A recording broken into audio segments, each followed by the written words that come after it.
All right, so this is video 7, and video 7 kind of goes hand in hand with the last video that we just talked about with training, because this is about personal development and growth. And why this is different from training is training a lot of times tends to be very skill specific, on the job specific. But personal development and growth oriented activities, this is where I don't want to just grow someone's skills, I want to grow them as a person. But here's the challenge with personal development and growth. Fixed mindsets versus growth mindsets. If I have a fixed mindset, I believe that whatever I know, however much I've learned, is all that I'm capable of learning, right? Like I'm just, I'm really at the pinnacle of what's possible for me. If I have a growth mindset, I really believe that anything's possible. I can learn and change in vastly different and new ways. Carol Dweck wrote a great book on this called Mindset, where she talked about fixed versus growth mindsets. But you're going to have two types of employees. You're going to have employees that are very fixed-minded. They're going to resist personal development and growth.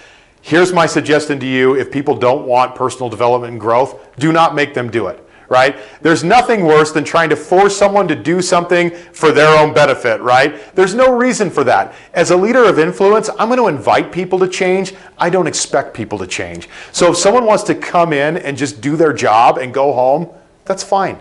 I'm totally fine with that. They don't need to read the books. They don't need to go to the seminars. They don't need to listen to the podcasts. I don't care. As long as they're coming in and doing their job, I'm fine with that. But what I'm looking for are the people who are self-actualizers, right? Not the people who want safety and security, but the people who want to grow and develop and grow their skills and learn more. That's the kind of people that I'm really aiming personal development and growth towards. So this is us sitting down now. How this works is I sit down with an employee and I talk with them about that. What do they think they're good at? How do we build on their strengths? What are they not good at? Are there ways that we can minimize their weaknesses or maybe even eliminate weaknesses, right? I know some people say you should never work on your weaknesses. I don't know that that's always entirely true. There are times where, look, let's just say that I'm an asshole, okay? And so I say, well, that's my weakness, so I'm not going to work on that. But the problem is if that's getting in the way of me building relationships and being a great leader, it's probably something that if I want to be a leader and I want to build connections, I should probably work on that, right? So there's going to be times where we work on weaknesses and we try to minimize the exposures of things that we're weak at. And so part of the personal development is to sit down with people and get them to assess this. Now, here's the challenge with personal development. A lot of people don't know what they're good at. A lot of people don't know what they suck at. They're not really sure. And I was one of those people for a long time. I came in and worked in a corporate setting, and all I did was try to learn my job and get great at my job. I didn't necessarily focus a lot of time and effort and energy on my outside development, my outside communication skills, my mindset. None of those things did I work on. And that really limited me and held me back in some ways as a leader. So the first step in personal development is to really help them unearth where they're at, right? And there's some great books to help them do that. Unique Ability is one of those. If they really have a hard time understanding their strengths, there's a lot of different resources and tools to kind of help them figure out what those are. And then from there, it's like, okay, how do we build upon those things? Where do you want to go in your career? And then what are the skills that you need that you don't have now but are going to be required of you in the future? And that's the thing with growth, right?